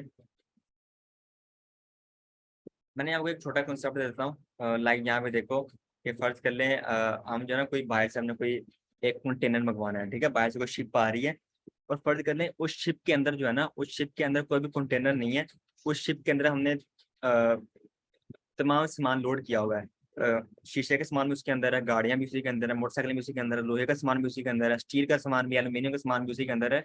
तो ऑब्वियसली वहां पे क्या होगा, वहां पे उनको ना अगर वहां पे कोई ऐसा इश्यू हो गया, कोई एक चीज टूट गई, तो उसके बाद दूसरी चीज ब्रेक हो जाएगी, ठीक है, अगर वहां पे उसको हमने सेपरेट नहीं किया होगा। तो फिर हम क्या करते हैं, हम वहां पे अपने शिप के ऊपर अब चीजों को डायरेक्टली लोड करने की ना बजाय क्या करते हैं, वहां पे कंटेनर रख देते हैं। अब कंटेनर के ऊपर डिफरेंट चीजें रख देते हैं कि एक कंटेनर के अंदर हम शीशे का सामान पैक कर देते हैं, दूसरे कंटेनर के अंदर हम गाड़ियां पैक कर देते हैं, तीसरे कंटेनर के ऊपर हम मोटरसाइकिल लोड कर देते हैं, चौथे कंटेनर के ऊपर हम क्या करते हैं, अपना को दूसरा कोई एल्यूमिनियम का सामान वहां पे उसको शिफ्ट कर देते हैं। इसी तरह हमारी जो चीजें ना वो सिक्योर रहती हैं, इस तरह वो जो ना सिक्योर तरीके से पोर्ट तक पहुंचती हैं, हम हमें रिसीव हो जाती हैं।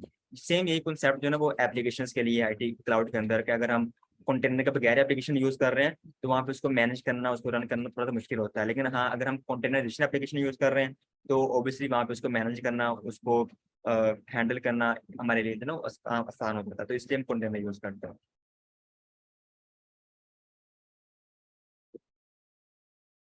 डेटाबेस सर्विस हमारे पास एक आ जाती है कि डेटाबेस सर्विस के अंदर हम क्या करते हैं, डिफरेंट डेटाबेस यूज करते हैं, जिसके अंदर हमारे पास आता है आरडीएस आ जाता है, अरोरा आ जाता है, रेडशिफ्ट, डायनामोडीबी, तो डिफरेंट डेटाबेस सर्विसेज आएंगी है कि अगर आपको डेटाबेस बनानी है क्लाउड के अंदर तो आप ये यूज कर सकते हो। Amazon रिलेशनल डेटाबेस सर्विस, ये आपके पास जो ना वो रिलेशनल होती है, अरोरा भी आपके पास रिलेशनल डेटाबेस होती है, रेडशिफ्ट भी आपके पास रिलेशनल डेटाबेस होती है, और जो डायनामोडीबी होती है आपके पास क्या होती है, ये नॉन रिलेशनल डेटाबेस होती है, ठीक है। ये रिलेशनल क्या होता है, नॉन रिलेशनल क्या होता है, तो इसको हम अभी डिस्कस नहीं करेंगे, इसलिए इसका तब डेटाबेस का पूरा मॉड्यूल है, इसको हम वहाँ पे जाकर डिस्कस करेंगे। तो यहाँ पे जो है ना वो सीक्वल लैंग्वेज यूज होती है, जो हमारे पास आरडीए जो रिलेशनल डेटाबेस है वहाँ पे सीक्वल लैंग्वेज यूज करते हैं, जो हमारे पास नो रिलेशनल डेटाबेस होते हैं, जिस तरह डायनामोडीबी हो गया, तो वहाँ पे हम जो है ना वो सीक्वल लैंग्वेज यूज नहीं करते, वहाँ पे जैसन स्क्रिप्ट या कोई और लैंग्वेज वहाँ पे यूज करते हैं। तो डिफरेंट यहाँ बताने से आपको ये है कि आप डिफरेंट डेटाबेस यूज कर सकते हो क्लाउड के अंदर, आपके पास मल्टीपल ऑप्शन होते हैं, आपने कोई भी डेटाबेस यहाँ पे बनानी है आप यहाँ पे यूज कर सकते हो। आरडीएस होता है हमारे पास, अरोरा होता है, रेडशिफ्ट होता है, डायनामोडीबी होता है। तो ये कहाँ पे फॉल करती हैं, ये हमारे पास फॉल करती हैं प्लेटफॉर्म एज अ सर्विस के अंदर, ठीक है, ये इंफ्रास्ट्रक्चर के अंदर फॉल नहीं करती। अगर इंफ्रास्ट्रक्चर के अंदर फॉल करती होती तो फिर हमें जो ना क्लाउड को बनाने की जरूरत ही नहीं थी, फिर तुम अपने डेटाबेस बना लेते हैं फिजिकली। तो यहाँ पे क्या है, ये प्लेटफॉर्म है, पहले से बनी होती है, प्री प्रिपेयर्ड होती है ये वाली, ठीक है, तो हम सॉफ्टवेयर के अंदर इंस्टॉल होते हैं, हमने सब इनको यूज करना होता है। तो इसको जब हम डिस्कस करेंगे तो बहुत ये भी एक इंटरेस्टिंग कॉन्सेप्ट है।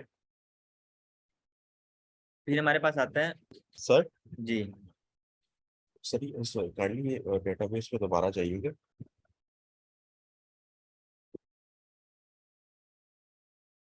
बोले। सर आपने कहा कि ये आरडीएस, अरोरा और रेडशिफ्ट जो है ये तीनों जो है रिलेशनल है।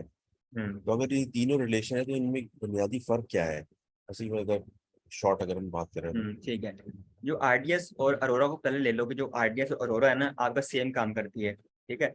इसका डिफरेंस ये होता है कि जो अरोरा होती है ना वो फास्ट होती है आरडीएस से, ठीक है, अगर आपको ज्यादा इनपुट आउटपुट स्पीड चाहिए, ज्यादा प्रोसेसिंग स्पीड चाहिए, तो वहाँ पे फिर आप अरोरा यूज करते हो, क्योंकि वहाँ पे जो चीजें यूज हो रही होती है ना, जहाँ पे वो बैकएंड पे सर्वर काम कर रहे होते हैं, वो क्लस्टर स्टोर में काम कर रहे होते हैं, ठीक है। तो यहाँ पे लिखा भी हुआ है, it is a relation database that is compatible with MySQL and Postgres, it is up to 5 time faster than standard MySQL. तो ये जो होती है ना अरोरा, ये आरडीएस से 5 टाइम फास्टर होती है, ठीक है, तो यहाँ पे आपको ज्यादा स्पीड देखने को मिलती है, तो ये डिफरेंस होता है इसके अंदर। जो हमारे पास आरडीएस होता है, एक और डिफरेंस होता है, यहाँ पे उन्होंने लिखा नहीं, बात उसको हम आगे जाकर डिस्कस करेंगे। जो आरडीएस होता है ना, ये आपको 6 डेटाबेस इंजन प्रोवाइड करता है, ठीक है, आरडीएस आपको 6 डेटाबेस इंजन प्रोवाइड करता है, बट जो अरोरा होता है ये आपको 2 डेटाबेस इंजन प्रोवाइड करता है। माईसीक्वल भी यूज कर सकते हो आप इसके अंदर, या पोस्टग्रे यूज कर सकते हो, और इसके अंदर आप कोई भी यूज नहीं कर सकते, मारियड भी यूज नहीं कर सकते हैं आप इसके अंदर, जो है ना वो ओरेकल यूज, इस तरह की डिफरेंट चीजें आप यूज नहीं कर सकते अरोरा के अंदर। तो यहाँ पे सिर्फ 2 डेटाबेस इंजन होता है, माईसीक्वल और पोस्टग्रे, लेकिन ये जो होता है आरडीएस ये आपको 6 डेटाबेस इंजन को सपोर्ट करता है। तो उसके अंदर और भी आ जाती हैं, जो है ना वो माइक्रोसॉफ्ट की भी आ जाती हैं, तो डिफरेंट यहाँ पे डेटाबेस आ जाती हैं। रेड शिफ्ट क्या होता है, रेड शिफ्ट भी आपके पास जो है ना वो एक तरह की डेटाबेस होती है, लेकिन ये इसको हम डेटाबेस नहीं कहते, इसको हम कहते हैं data warehouse, Redshift को, ठीक है, इसको हम डाटा वेयर हाउस कहते हैं। तो रेडशिफ्ट को हम कहते हैं डाटा वेयर हाउस। तो जिस तरह हमने बात की कि एक होता है S3, एक होता है S3 ग्लेशियर। S3 के अंदर हम डेली रूटीन का डाटा स्टोर करेंगे, लेकिन अगर कुछ लॉन्ग टर्म डाटा है, डाटा बहुत ज्यादा है हमारा, उसको हम कहाँ स्टोर करेंगे? ग्लेशियर के अंदर स्टोर करेंगे। इसी तरह अगर बहुत ज्यादा डाटा है, उसको लॉन्ग टर्म के लिए रखना है, उसको फिर हम उसको मैनेज करना, क्योंकि डाटा अगर ज्यादा जितना ज्यादा होगा उसको मैनेज करना, उसके अंदर क्वेरी करना, उसको फाइंड करना, डाटा को हमारे लिए सर्च करना मुश्किल होगा। इसलिए उन कॉम्प्लेक्सिटी बचने के लिए हम क्या करते हैं? रेडशिफ्ट यूज करते हैं। ठीक है, अगर बहुत ज्यादा डाटा आपके पास, उसके लिए फिर हम Amazon रेडशिफ्ट यूज करते हैं, जहाँ पे हम डिफरेंट टूल यूज करते हैं, BI टूल्स यूज करते हैं डाटा को क्वेरी करने के लिए। तो डिफरेंट चीजें होती हैं वहाँ पे। अगर आपको NoSQL डेटाबेस चाहिए तो वहाँ पे फिर हम Amazon DynamoDB यूज करते हैं। क्लियर है? ठीक है सर, थैंक यू। फिर हमारे पास आता है नेटवर्किंग सर्विसेज। नेटवर्क सर्विस के अंदर क्या आता है? डिफरेंट, जब हम नेटवर्किंग सर्विस पढ़ेंगे तो उसका नाम ये चीजें डिस्कस करेंगे। VPC पढ़ेंगे। VPC बहुत वास्ट कॉन्सेप्ट है, बहुत ज्यादा। इसको यहाँ पे सिर्फ इतना ही पढ़ लें, enable you to provision logically isolated section of AWS cloud. के फर्स्ट के लिए हम क्लाउड के ऊपर ना कुछ सर्विस यूज कर रहे हैं, तो हम, लेकिन क्लाउड के ऊपर हम आ तो गए हैं, लेकिन क्लाउड के ऊपर हमने कहा ये तो पब्लिक क्लाउड है। ठीक है, अब पब्लिक क्लाउड के ऊपर अपना प्राइवेट क्लाउड बनाएंगे, तो उसके लिए हम VPC बनाएंगे, क्योंकि पब्लिक क्लाउड है तो उसको हर कोई एक्सेस कर सकता है। वहाँ पे हमारी वर्चुअल मशीन भी चल रही है, हमारे हमसाये की वर्चुअल मशीन भी चल रही है, हमारे फ्रेंड्स की वर्चुअल मशीन चल रही है, लेकिन वहाँ पे हमने अपना एक प्राइवेट लॉजिकली आइसोलेटेड सेक्शन बनाना है, जहाँ के जिसके अंदर हम तमाम सर्विस अपनी यूज कर सकते हैं। मैं आपको ना यहाँ पे बेसिक सा एक टच दे देता हूँ, टेक्निकल टच, कि यहाँ पे देखो क्या होता है। फर्ज कर लें ये AWS है, ठीक है, ये पब्लिक क्लाउड है, ये AWS है, पब्लिक क्लाउड है। अब इसके अंदर आपकी एप्लीकेशन भी चल रही है, ठीक है, आपकी एप्लीकेशन चल रही है, दूसरे की भी चल रही होगी पर्सन की, कोई तीसरा वहाँ पे वो ऐसे भी यूज कर रहा होगा, थर्ड पर्सन। तो डिफरेंट लोग यहाँ पे अपना काम कर रहे हैं, लेकिन ये काम अपनी अपनी लिमिट के अंदर रहते हुए अपने करना है, प्राइवेट क्लाउड के अंदर अपना रहना है। तो उसके लिए हम क्या करते हैं? अपना एक लॉजिकली आइसोलेटेड सेक्शन बना लेते हैं, VPC बना देते हैं। ठीक है, VPC जिस तरह एक बिल्डिंग होती है ना, एक बिल्डिंग होती है, मल्टीपल उसके अंदर डिपार्टमेंट होते हैं, अपार्टमेंट्स वगैरह होते हैं। तो वो क्या होता है कि अगर एक पूरी बिल्डिंग है, तो क्या उस बिल्डिंग के अंदर ही लोग जाके रहने लग जाएंगे इकट्ठे? नहीं, ऐसा नहीं होगा। वहाँ पे डिफरेंट उसकी जो है ना वो डिफरेंट पोर्शन बनेंगे, फर्स्ट फ्लोर बनेगा, सेकंड फ्लोर बनेगा, थर्ड फ्लोर बनेगा, फिर वहाँ पे डिफरेंट जो है ना वहाँ पे अपार्टमेंट बनेंगे, रूम नंबर बनेंगे वहाँ पे। तो हर पर्सन को उसका रूम नंबर दिया जाएगा, आपका रूम नंबर ये है, आप यहाँ नहीं जा सकते, आपका रूम नंबर ये है, आप इसको नहीं देख सकते अपने रूम में क्या कर रहा है। तो इसलिए ना ये कॉन्सेप्ट हमारे पास यहाँ पे VPC के अंदर। ठीक है, वहाँ पे हम अपना एक लॉजिकली प्राइवेट आइसोलेटेड सेक्शन बनाते हैं, ताकि वहाँ पे हम सिक्योर तरीके से काम कर सकें, सिक्योरिटी लगा सकें, डिफरेंट चीजें वहाँ पे कर सकें।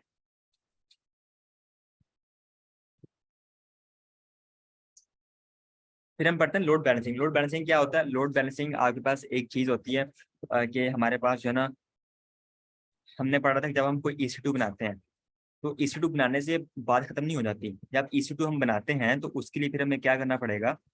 EC2 बनाने के लिए सबसे पहले आपको क्या करना पड़ेगा? VPC बनाना पड़ेगा।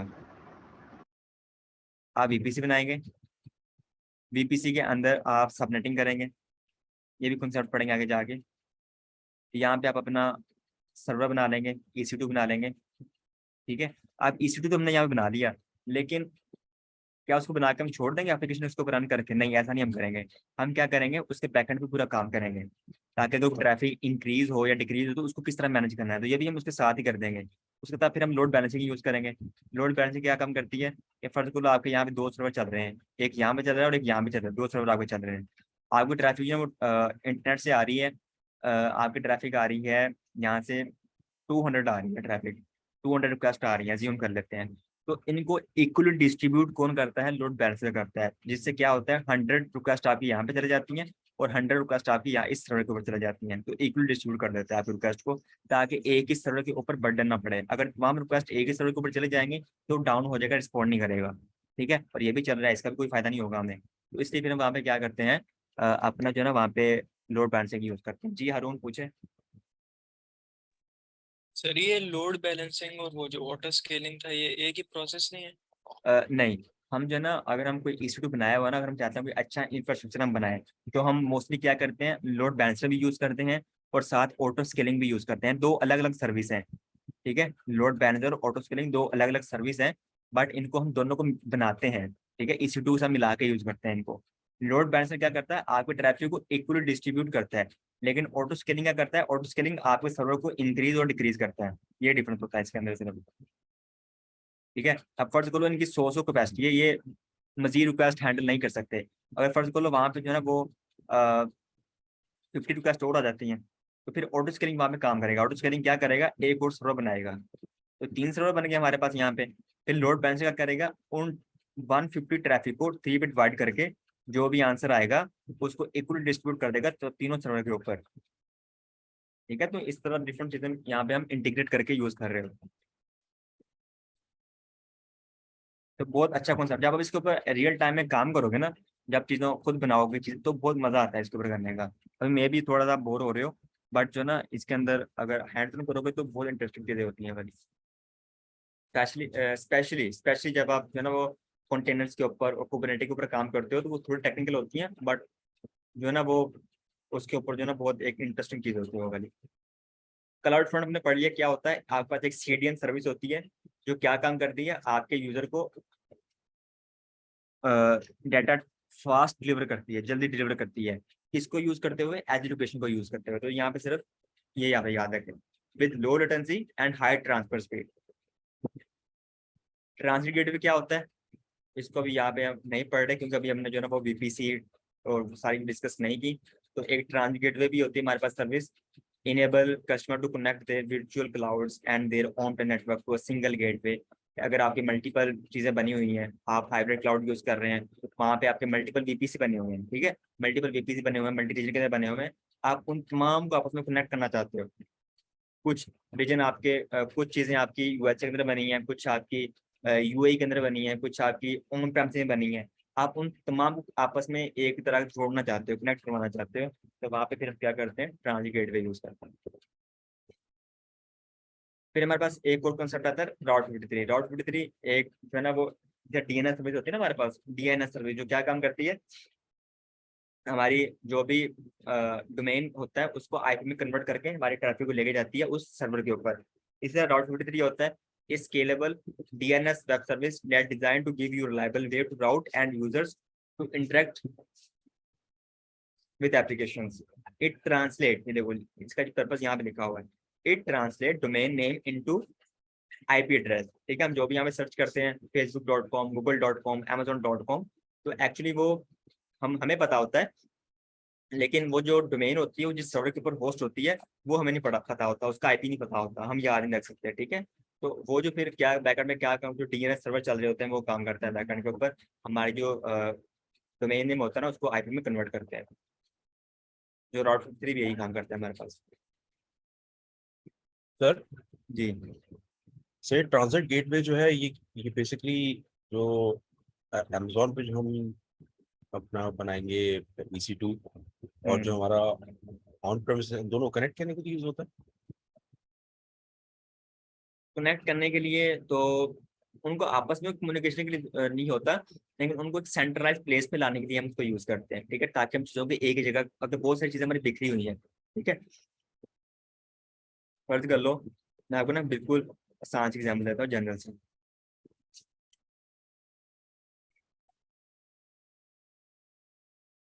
एक मिनट,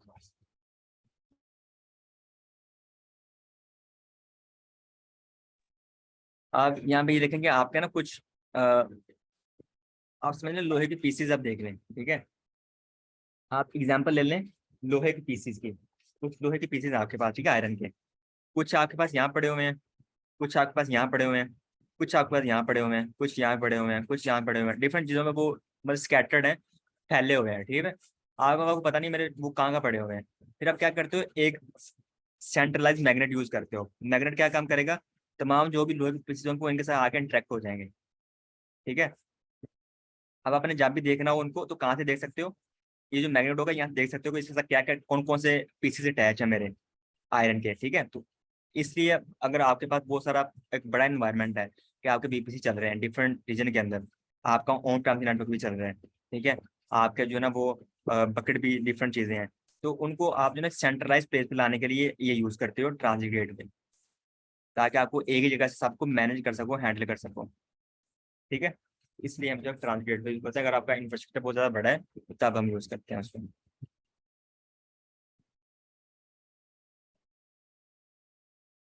फिर हमारे पास आता है VPN, provide a secure private tunnel from your network to device to the global network. अगर आपने कोई VPN कनेक्शन बनाना है अपने क्लाउड का, कोई जिस तरह हमने बोला कि कुछ हाइब्रिड मॉडल भी होते हैं, कुछ कंपनीज क्या करती हैं, उनके ऑन टाइम से भी चीज़ें चल रही होती हैं और उनके जो है ना वो क्लाउड के ऊपर भी चीज़ें चल रही होती हैं, तो वो हाइब्रिड तरीके से यूज़ कर रहे होते हैं।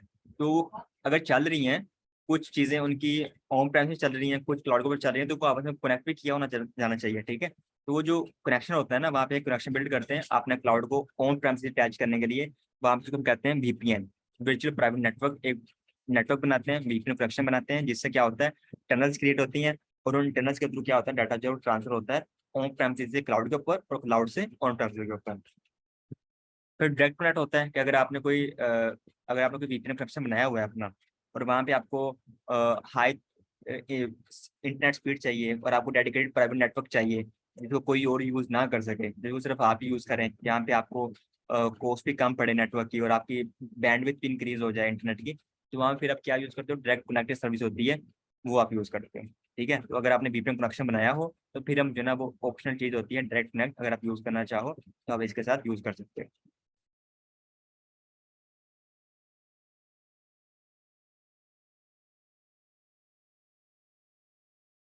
अब जो नेक्स्ट हमारे पास है वो हमारे पास आता है security identity and compliance category service. तो इसको हम जो है ना वो सिक्योरिटी सर्विस भी कहते हैं।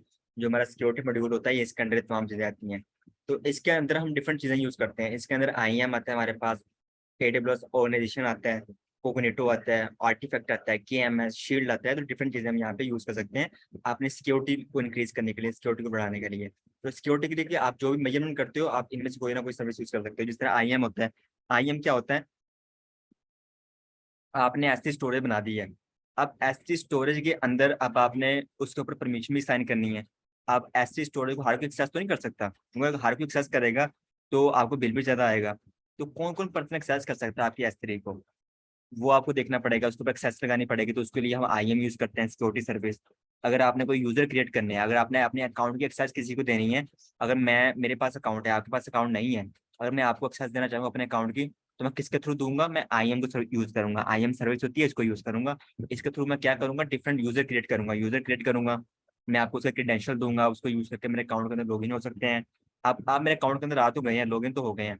आप क्या क्या काम परफॉर्म कर सकते हैं, तो मैं आपको फिर वो परमिशन भी साइन करूंगा, डिफरेंट रोल साइन करूंगा, टास्क दूंगा आपको। तो वो सारे काम जो है ना हम IAM के थ्रू करते हैं, ठीक है। तो ये एक पर्पज होता है कि अभी आप हम सिर्फ पर्पज पढ़ेंगे, उसको यूज इसलिए किया जाता है। अब मुझे आप ये बता दो कि AWS ऑर्गेनाइजेशन क्यों यूज करते हैं। एक हमने वर्ड पढ़ा था उसके लिए यूज करते हैं, किसको याद हो यहाँ पे। सर आई थिंक वो मल्टीपल बिलिंग्स को एक जगह कंसोलिडेट करने के लिए। हाँ, ये मैंने अपने यूट्यूब अकाउंट को चैनल के ऊपर मैंने इसको ना एक MCQ भी डाला हुआ है कम्युनिटी सेक्शन के अंदर, कि जो AWS ऑर्गेनाइजेशन होती है हम इसको किस लिए यूज करते हैं। इसका जो मेन पर्पज होता है ये यूज होता है कि आपको वन बिल लाइफ और multiple account for consolidated billing, bill को कंसोलिडेट करने के लिए हम ऑर्गेनाइजेशन को यूज करते हैं, ताकि अगर मल्टीपल अकाउंट है आपके तो आपको एक ही बिल आए। फिर कोग्निटो यूज करते हैं कि अगर आपने अपने यूजर को एक्सेस देना चाहते हैं और साइन एक्सेस देना चाहते हैं, तो उसके लिए फिर हम कोग्निटो यूज करते हैं। जिस तरह ना हम कोई फर्ज कर लें कोई एप्लीकेशन डाउनलोड करते हैं, तो एप्लीकेशन के लिए जब हम फर्स्ट टाइम साइन अप करते हैं तो हमसे पूछता है कि आपने किसके साथ साइन अप करना है, ईमेल के साथ करना है, फेसबुक के साथ करना है, गूगल के साथ करना है, तो किसके साथ। तो इसलिए अगर इस तरह को एक्सेस देनी है मल्टीपल अपने यूजर्स को, तो उसके लिए फिर हम कोग्निटो यूज करते हैं। आर्टिफैक्ट होती है जहाँ पे इनकी provide on demand access to adverse security and compliance reports and select online agreement. तो आर्टिफैक्ट ना एक तरह की सर्विस होती है, यहाँ पे डॉक्यूमेंटेशन होती है, यानी कि अगर आपने इनकी सिक्योरिटी से रिलेटेड कि वहाँ पे किस तरह की सिक्योरिटी को प्रोवाइड की जाती है, क्या क्या एग्रीमेंट होते हैं कस्टमर के इनके साथ, अगर आपने वो देखने हो तो इनकी एक रिपोर्ट आर्टिफैक्ट सर्विस होती है AWS की, आप वहाँ पे उसको जाके देख सकते हो। फिर हमारे पास आता है KMS, AWS की मैनेजमेंट सर्विस। इसमें क्या होता है कि enable you to create and manage keys, you can use AWS KMS to control the user encryption. अगर आप किसी डाटा को इंक्रिप्ट डिक्रिप्ट करते हो, ठीक है, तो उसको जो है ना वहाँ पे हम इंक्रिप्शन और डिक्रिप्शन कीज भी यूज कर रहे होते हैं, public keys private keys use कर रहे होते हैं। तो उसको मैनेज करने के लिए, क्रिएट करने के लिए, स्टोर करने के लिए जो हम सर्विस यूज करते हैं उसको हम कहते हैं KMS। फिर हमारे पास आती है शील्ड। शील्ड क्या होती है, आपके पास जो डीडोस अटैक आते हैं आपके सर्वर के ऊपर, एप्लीकेशन के ऊपर, तो उसको जो है ना हम मैनेज करने के लिए हम एक शील्ड यूज करते हैं। Is a manage distributed denial of service protection service that safeguard application running on AWS। अगर अपने एप्लीकेशन के ऊपर कोई सिक्योरिटी लगानी है, उसके ऊपर कोई अटैक्स वगैरह ना आए बाहर से, तो आप शील्ड यूज करते हो। तो ये सारी आपकी सिक्योरिटी सर्विसेज हैं IAM, जो सिक्योरिटी के अंडर आती हैं।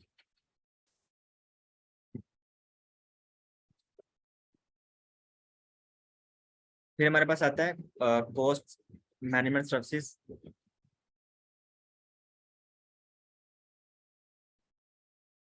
अगर आपने बिलिंग वगैरह देखनी है तो आप ये सेक्शन यूज करते हो, AWS cost and user report. अभी मैं आपको ना सिर्फ ओवरव्यू दे रहा हूँ, मैं आपको दिखा भी नहीं रहा अपने अकाउंट को ओपन करके, तो अभी मैं आपको दिखाऊंगा भी नहीं, क्योंकि अभी जब इसको बाद में डिटेल में डिस्कस करेंगे ना, तो तब हम इसको मैं आपको ओपन करके भी दिखाऊंगा। अगर हमारे पास कोई अकाउंट है AWS का, तो वहाँ पे हम इसको किस तरह देख सकते हैं, किस सेक्शन में जाके देख सकते हैं। तो वहाँ पे सिर्फ आपने सर्च करना है, ठीक है। आपने कोई भी सर्च यूज करनी है अपने अकाउंट के अंदर AWS के अंदर, तो आप सिर्फ वहाँ पे सर्च करेंगे EC2 IAM organisation Cognito artifact shield budget cost explorer, तो वहां पे सिर्फ जाकर सर्च करेंगे, आपको तमाम सर्विस शो हो जाएंगी। पोस्ट एंड यूज रिपोर्ट होती है कि हमने कितनी सर्विस यूज की, उसके केस में कितना बिल आएगा। अगर आपने पूरी रिपोर्ट देखनी हो तो आप पोस्ट एंड यूज रिपोर्ट में जाके देख सकते हो। एक होता है पोस्ट एक्सप्लोरर होता है। पोस्ट एक्सप्लोरर में ये होता है कि आपको जो पोस्ट आ रही होती है, अगर आपने उनको विजुअलाइज करना हो, ग्राफिकली देखना हो, तो फिर हम उसको पोस्ट एक्सप्लोरर वाले सेक्शन में जाके देख सकते हैं। इस तरह हम क्रिकेट मैच देखते हैं ना, वहाँ पे देखते हो हमें स्कोर आ रहा होता है नीचे बैंड के ऊपर, एक हमें जो स्कोर हमें वो ग्राफिकली दिखा रहे होते हैं, कॉलम्स बना के ग्राफ बना के दिखा रहे होते हैं, तो वहाँ पे हम पोस्ट, तो वो समझना वो एक तरह का हमारा होता है पोस्ट एक्सप्लोरर। फिर हमारे पास होता है बजट होता है। बजट क्या होता है, अगर फर्ज कर लें आपने जो अपना अकाउंट बना लिया फर्स्ट टाइम AWS का, और आपके पास फर्स्ट टाइम तो फ्री टियर होता है, आपका फ्री टियर खत्म हो गया आफ्टर 1 ईयर, तो वहाँ पे आप AWS बजट यूज कर सकते हो। बजट के अंदर क्या होता है, बजट के अंदर ये होता है कि वहाँ पे आप ना एक बजट पुट कर सकते हो कि भाई मैं आपको बता देता हूँ यहाँ पे।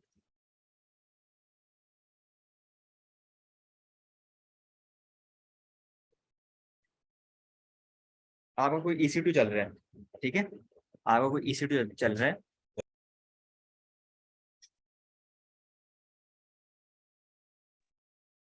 आपका कोई EC2 चल रहा है, आपकी वर्चुअल मशीन या सर्वर चल रहा है, आप ना वहाँ पे बजट भी यूज कर सकते हो। बजट के अंदर आप क्या करते हो, बजट के अंदर ना वहाँ पे अपना बजट लगा देते हो, भाई मेरी जो कॉस्ट है ना वो $100 से इंक्रीज नहीं होनी चाहिए।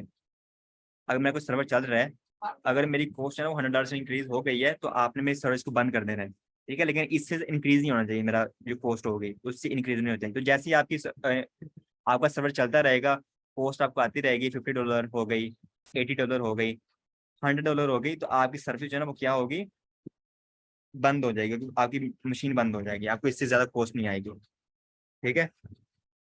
तो आप ये यूज कर सकते हो। जी हारून पूछे।